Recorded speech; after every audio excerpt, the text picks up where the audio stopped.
untuk regulasinya tadi juga sudah dijelaskan, regulasinya juga sedang dalam proses untuk penetapan karena PP-nya juga saat ini sedang dimaksimalkan untuk bisa selesai. Besok sudah uji petik untuk wilayah Jogja itu ya, besok diundang di kantor regional untuk uji petik LPP. Mudah-mudahan juga segera dengan ada PP-nya itu bisa kita lakukan juga untuk penetapan Kemenpannya dan seterusnya, karena ini juga sangat terkait sekali untuk regulasi ketika akan dilakukan pengadaan JASN. Tentu saja saat ini yang kami sampaikan adalah memang masih di regulasi tahun 2023 ya. Kita masih menggunakan PP Permenpan 27 tahun 2021 tentang pengadaan PNS dan juga Permenpan 14 tahun 2023 tentang pengadaan P3K.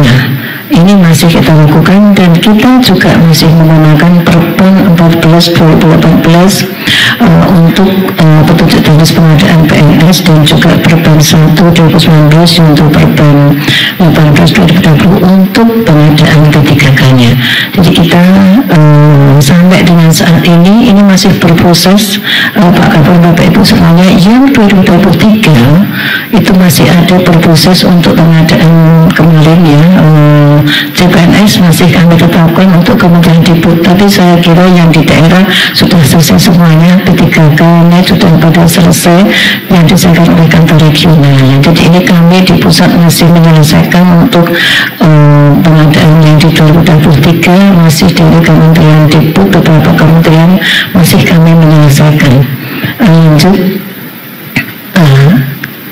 Ini sekilas juga sudah tadi disampaikan oleh Pak Kepala BKN, telah membuat kebutuhan JASN 2024 ada 2,3 juta, dan itu untuk instansi pusat ada 429.183 formasi, sementara untuk instansi daerah 1.897.000. Ini yang terbesar ya, terbesar dalam sejarah pengadaan sebenarnya.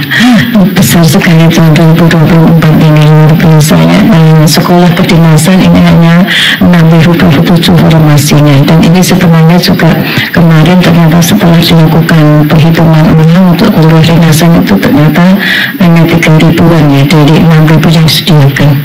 Lanjut, ini kebutuhan ASN ternyata juga yang diusulkan dari pusat memang itu ada 518.000, tapi ditetapkan formasinya 427.000. Kemudian juga untuk yang daerah ini CPNS-nya agak besar, ini 159.000, tapi 3 kali 114, jadi ada 1,2 juta.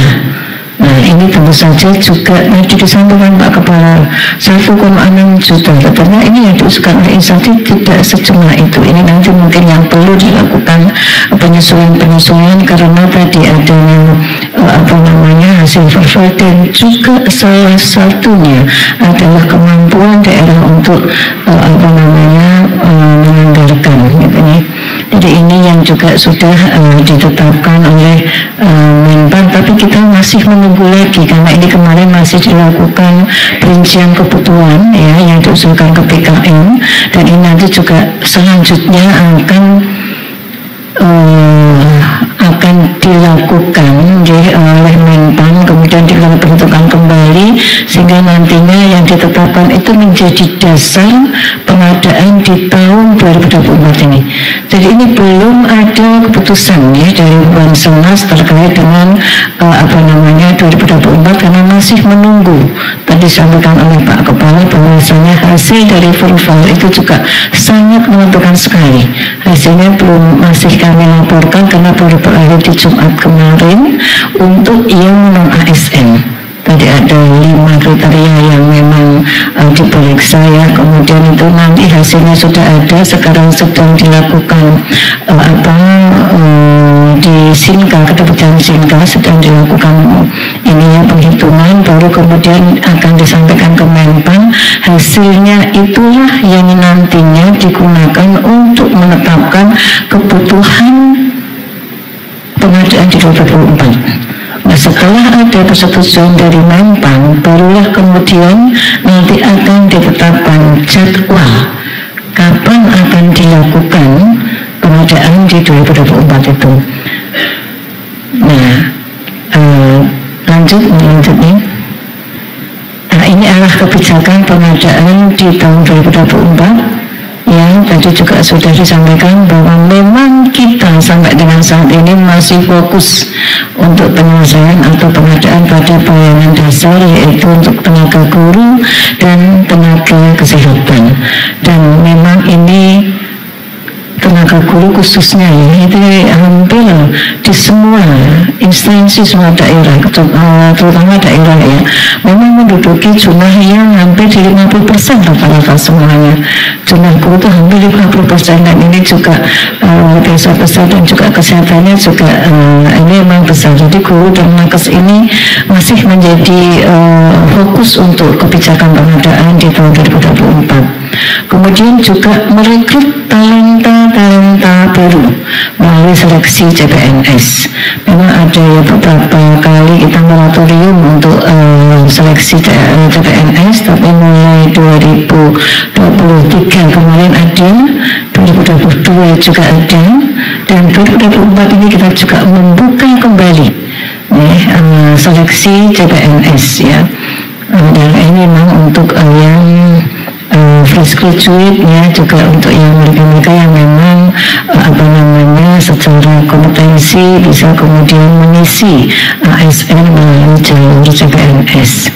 Kemudian seoptimal mungkin menyelesaikan permasalahan tenaga ASN ya. Sampai dengan saat ini tadi di data 2,3 juta sebenarnya data ASN ada di database BKN, luar biasa, dan sudah terselesaikan hampir di 700.000 sampai dengan formasi 2023 kemarin, sehingga tersisa 1,6 juta, dan ini nanti yang memang harus diselesaikan di tahun 2024. Tapi tentu saja tadi ya, ini juga masih mengacu kepada hasil verbal yang sudah dilakukan oleh BKN dan BPKP terkait 6 kriteria tadi. Kemudian juga mengurangi sedapat mungkin rekrutmen jabatan yang akan terdampak oleh transformasi digital. Sebenarnya ini juga sudah harus dilakukan oleh kita sebagai instansi yang saat ini harus melakukan SPPE, informasi elektronik, yang tentu saja ketika ada tugas-tugas pokok yang memang secara dosennya bisa diselesaikan oleh digital ya, secara digitalisasi, tentu saja mengurangi jumlah. Kami itu juga sudah sangat-sangat memperlakukan ini, Pak. Dulu di Kedokteran Mutasi itu jumlah pegawainya hampir di 400. Di Direktorat dan Keperawatan sendiri dulu hampir 130 jumlahnya. Tapi dengan tidak adanya ini melalui semuanya pelayanan sudah terdigitalisasi, ternyata itu juga meskipun jumlahnya besar, ratusan ribu yang kami layani, tetapi SDM-nya berkurang. Alhamdulillah tidak berpengaruh karena sudah dibantu dengan IT. Lanjut. Ini juga sekarang kita juga harus memperhatikan juga rencana pengisian ASN di Ibu Kota Nusantara. Jadi ini ada ya di IKN, jadi siap-siap, tapi tentu saja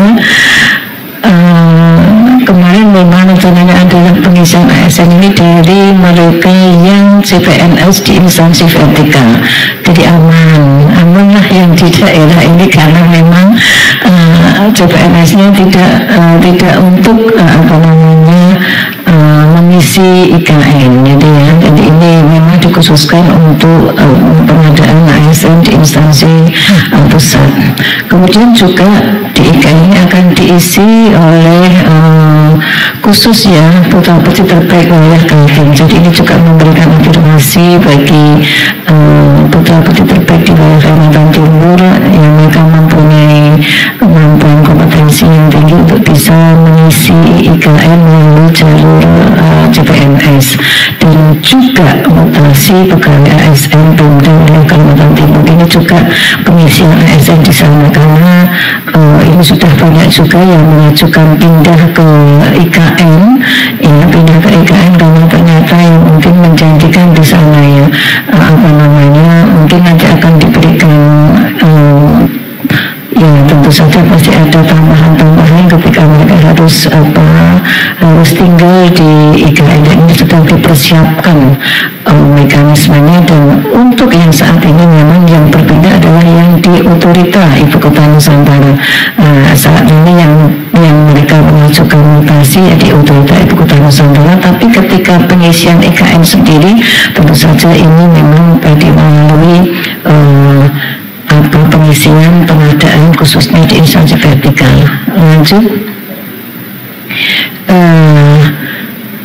Lanjut nih ya. Nah, tahun ini kita akan ada 3 jenis pengadaan. 3 jenis pengadaan ini pertama kali adalah sekolah kedinasan, dan ini sudah dimulai pendaftarannya di bulan kemarin, bulan Mei yang sampai dengan Juli, dan mulai tes adalah di besok di pertengahan Juli sudah mulai ada seleksi untuk sekolah kedinasan. Ada 8 kementerian yang membuka sekolah kedinasan ini sebagai jalur untuk nantinya ketika sudah lulus dia langsung dia menduduki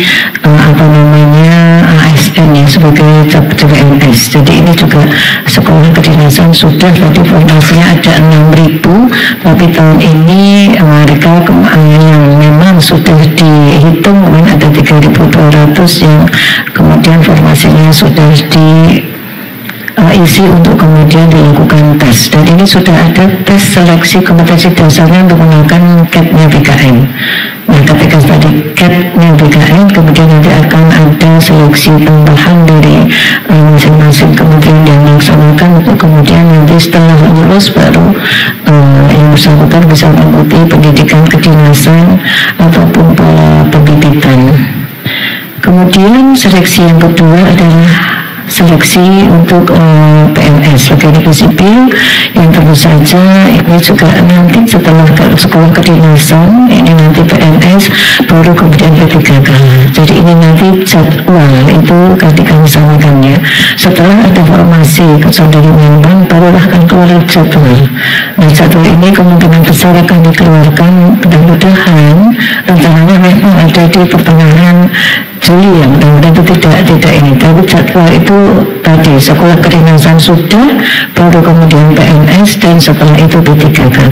P3K ini nantinya tentu saja juga akan tadi yang mengakomodir yang ada di database-nya BKN, itu prioritasnya. Itu lanjut nih. Nah, ini tahapan pengadaan tentu saja ini sama ya, sebenarnya sama dengan tahapan-tahapan yang sebelumnya. Sebelum nanti ini kemungkinan nanti akan dilakukan perubahan, memang ini sedang dalam pembahasan permenpannya, yang mudah-mudahan nanti juga ini menjadi guiding kita, panduan kita untuk melaksanakan pengadaan. Tentu saja ada perencanaan, ada pengumuman, ada pelamaran, dan ada seleksi. Seleksi antara CPNS dengan P3K beda, ini dibedakan. Kemudian ada pengangkatan calon PNS, ada masa percobaan bagi yang CPNS, kemudian juga pengangkatan PNS. Kalau yang P3K ini langsung diangkat menjadi P3K. Lanjut. Ini ya perinciannya terkait dengan perencanaan, ini juga mungkin yang harus diperhatikan Bapak Ibu semuanya kaitannya dengan perencanaan pengadaan. Ini paling tidak memang harus ada jadwal terlebih dahulu. Kita sedang menunggu jadwal ini. Jadwal mudah-mudahan akan dikeluarkan setelah nanti ada persetujuan formasi dari Menpan, kemudian akan dikeluarkan oleh Banselnas untuk diumumkan.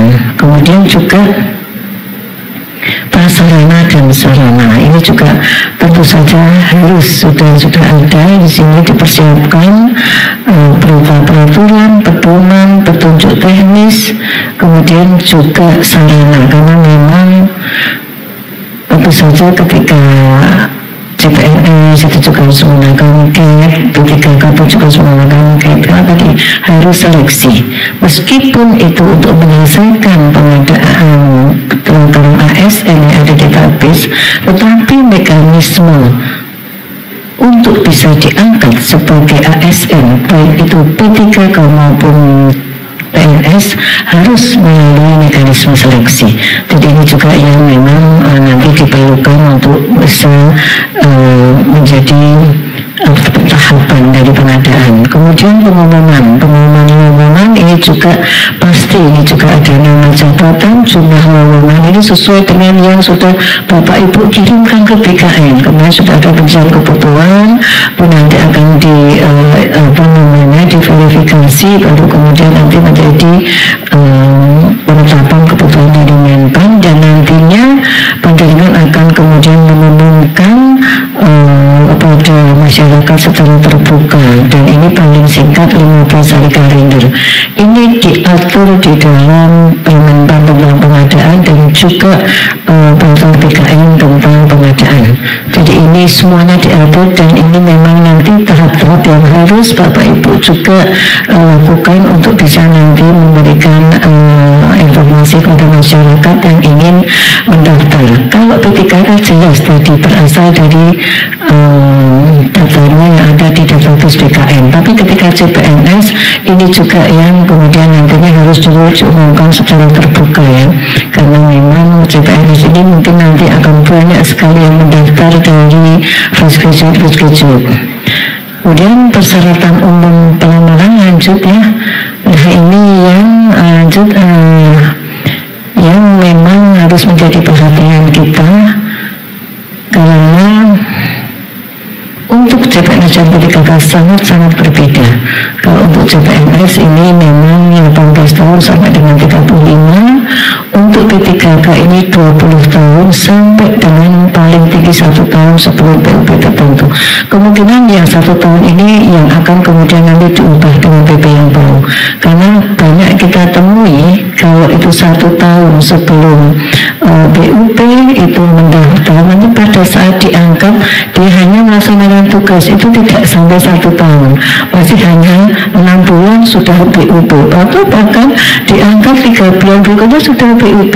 Sehingga sebenarnya ini menjadi tidak efisien gitu ya. Sehingga ini kemungkinan yang akan dilakukan perubahan, sehingga menjadi kemarin konsepnya dari 2 tahun ya, supaya pada saat kita akan pentahapan ini juga tidak sebentar ya, sehingga memerlukan waktu. Nah, ini memang kemarin diprediksi 2 tahun sebelum PUP, sehingga ketika diangkat itu memang dia masih masa muka sampai dengan PUP itu ya pasti setahun lebih sudah masih bisa melaksanakan tugas sebagai P3K. Persyaratan lain ini sama dengan yang sebelumnya ya, jadi sama, tidak pernah dipidana, tidak pernah diberhentikan, kemudian tidak menjadi anggota atau pengurus parpol dan sebagainya. Ini nanti akan sama, akan dituangkan di dalam Permenpan, rancangan Permenpan juga untuk pengadaan di 2024. Ini adalah kami berdasarkan yang di sebelumnya, yang di 2023 ya. Bahkan untuk yang 2023 memang ketika mereka yang diangkat P3K kemudian mundur itu akan dikenai sanksi ya, tidak boleh mendaftar 1 kali periode, itu pun juga akan tetap dimasukkan di dalam Permenpan. Lanjut nih. Nah ini pelamaran ini juga pengecualian bagi yang berusia maksimal 40 itu bagi jabatan dokter dan dokter gigi, kemudian dosen ini juga masih ada pengecualian sampai dengan 40 untuk yang CPNS ya. Kemudian juga kualifikasi pendidikan. Nah ini nantinya kalau untuk yang tadi nih P3K sangat dimungkinkan sekali bahwa jabatan pelaksana itu pasti akan dibuka untuk menduduki P3K, karena tadi dengan melihat data ternyata ada 50.000 yang itu pendidikannya di bawah S1 ya. Padahal kalau kita jabatan fungsional, ada SD, SMP, SMA. Padahal untuk diangkat sebagai jabatan fungsional itu kan minimal harus D3 ketika dia ingin diangkat dalam musik terampil. Tapi ketika itu tidak memungkinkan, padahal dia harus diselesaikan untuk tenaga ASN, maka kemungkinan besar memang untuk mengisi jabatan pelaksana itu juga pasti akan ditemukan di dalam Permenpan nanti. Ini untuk menyelesaikan tadi, menyelesaikan tenaga ASN. Jadi khusus untuk formasi 2024 itu dan mungkin juga kemungkinan seterusnya itu juga bisa saja diisi untuk mengisi tadi ya P3K, tetapi ada di jabatan pelaksana.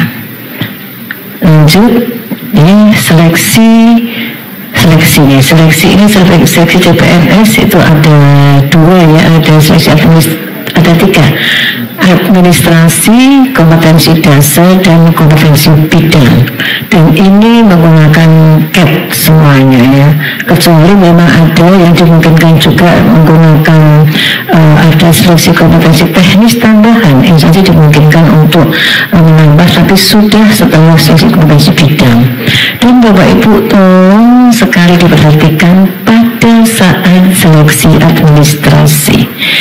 Seleksi administrasi inilah sebagai awal ketika terutama pada saat mencocokkan antara kualifikasi pendidikan dengan jabatan yang dilamar. Nah, ketika ini mudah-mudahan sudah kemudian dinormalisir ya dengan adanya kemarin mengusulkan rincian kebutuhan, kemudian kuadiknya apa, jabatannya apa, sehingga mengurangi. Tapi saat ini Bapak Ibu, ketika saya duduk di Direktorat Pengadaan itu luar biasa permasalahan yang muncul pada saat akan diusulkan penerapan ini itu adalah berbedanya posisi pendidikan.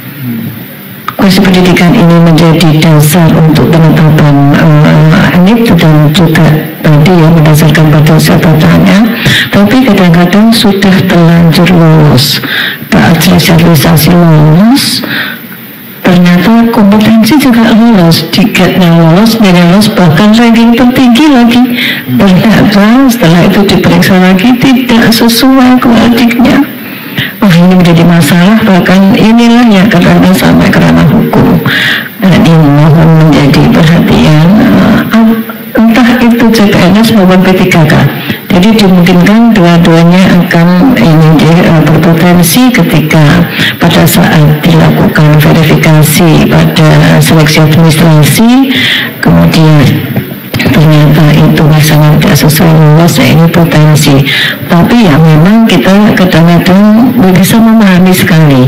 Dari satu sisi pelamarnya luar biasa banyak, kemudian pada saat melakukan verifikasi mungkin ya bisa saja terjadi ketidaktelitian nih karena saking banyaknya, sehingga mungkin ada yang lolos ternyata ikut seleksi lolos. Bahkan ada yang sampai dia belum punya ijazah pun juga lolos. Nah, ini juga yang memang karena kenapa ini suatu tahun lulus saja diloloskan, padahal itu harusnya berdasarkan pada ijazah yang tentu saja sudah ada nomor ijazahnya yang tertuang ketika yang bersangkutan ini melamar. Nah, ini harus berhati-hati sekali pada saat Bapak Ibu melakukan seleksi administrasi supaya kita bisa meminimalisir permasalahan-permasalahan ketika nanti sudah sampai tahapannya di tahap untuk penetapan NIP-nya. Lanjut, nah kemudian setelah dilakukan seleksi ada pengumuman hasil, dan pengumuman hasil ini semuanya menggunakan digitalisasi ya Bapak Ibu. Jadi dengan CAP ini luar biasa juga, kita tidak ada lagi sentuhan-sentuhan lainnya. Jadi kita hanya mendasarkan pada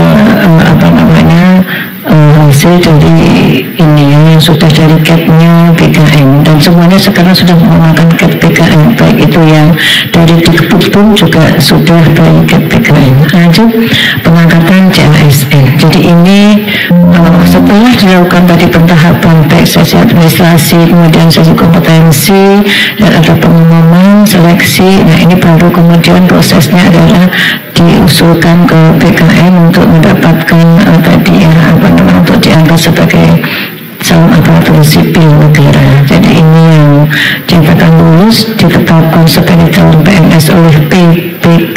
setelah mendapat persetujuan teknis dan penetapan NIP dari BKN. Jadi untuk CPNS ini nanti akan ditetapkan perteknya, dan kemudian setelah ada pertek BKN baru ditetapkan SK-nya oleh PPK, SK CPNS-nya. Beda dengan P3K. Kalau P3K ini nanti pelama yang akan lulus diangkat sebagai calon oleh PPK dan kemudian diangkat sebagai P3K setelah mendapat pertek dari BKN. Jadi perteknya BKN itu untuk pengangkatan sebagai P3K. Tapi kalau yang CPNS untuk pengangkatan sebagai calon. Nah ini bedanya ini, dan kita semuanya memang saat di BKN juga melakukan verifikasi dan semuanya juga sudah digitalisasi, tidak ada lagi yang menggunakan dokumen. Jadi semuanya sudah digitalisasi. Lanjut. Nah, tahapannya pemanggilan, persyaratan. Nah ini Bapak Ibu, jadi pada saat dipanggil setelah lulus kemudian administrasi diperiksa ya. Nah ini kadang-kadang yang kok harusnya wadiknya ini, harusnya ini jabatan ini, harusnya penempatannya di sini, tapi kok ditempatkan di sini. Nah, inilah permasalahan-permasalahan yang hampir senantiasa kami temui ketika proses penetapan NIP baik itu di pusat maupun di daerah, sehingga ini memerlukan juga mungkin antisipasi ke depan, apalagi besok saya tidak bisa membayangkan informasinya banyak sekali 2,3 juta dan juga masih ada CPNS-nya, ada P3K-nya, meskipun sudah P3K itu untuk tadi ya yang ada database BKN, tapi jangan sampai nanti terjadi ini di anak minimalisirlah kesalahan-kesalahan yang bisa kita minimalisir sehingga itu nanti akan lancar semuanya, harapannya semuanya lancar itu nih. Kemudian penyampaian usul dan penetapan NIP. Nah, lanjut ini yang terakhir mungkin ya, pengangkatan sebagai JASN. Nah ini untuk CPNS dalam waktu 30 hari ini sudah ada, nanti akan ada di jadwal, di penjadwalan, dan memang kemarin kita akan menetapkan itu biasanya kalau formasi 2024 ya kemarin memang akan ditetapkan untuk TMP di 2025. Hanya kan seperti itu ya, itu juga kesiapan anggaran dan juga proses nanti juga akan melaksanakan harus tes juga ya, tes CAT dan juga nanti ada seleksi kompetensi bidang dan juga mungkin seleksi kompetensi teknis tambahan yang dilakukan oleh instansi. Dan ini untuk yang 2024 formasi 2024 memang kemarin direncanakan untuk tetap diangkat di tahun 2025. Sampai dengan saat ini pun kita seperti itu ya. Formasi 2023 juga TMP-nya di 2024. Nah inilah yang memang sebenarnya harusnya 2023, tapi ternyata ini memang untuk apa tadi ya, kesiapan anggaran dan juga proses administrasi yang tentu saja kita harus melalui tadi tahapan-tahapan untuk melakukan pengadaan JASN. Lanjut untuk satu lagi pengangkatan sebagai PNS harus ada persyaratan ini lulus diklat dan sehat jasmani rohani. Itu sudah menjadi syarat yang harus diperhatikan ketika tadi ya untuk pengadaan CPNS. Untuk P3K tidak ada persyaratan ini karena langsung diangkat sebagai P3K. Namun P3K di sini ya sampai dengan saat ini belum ada regulasi yang mengatur apakah boleh mutasi. Nah ini tidak ada. Nanti ke depan mungkin ini yang belum menjadi bahan yang tadi disampaikan juga sekilas oleh Pak Yudi, mungkin kalau ada mobilitas talenta apakah itu bisa punya nanti dilakukan mutasi, tentu saja dalam jabatan yang sama. Mungkin itu ya sekilas yang bisa kami sampaikan terkait pengadaan JASN 2024. Tapi kita semuanya masih menunggu karena kita juga proses untuk penetapan PP-nya, permenpannya dalam rangka regulasi itu kemudian itu juga sedang berproses. Demikian yang bisa kami sampaikan. Mohon maaf. Terima kasih. Assalamualaikum warahmatullahi wabarakatuh.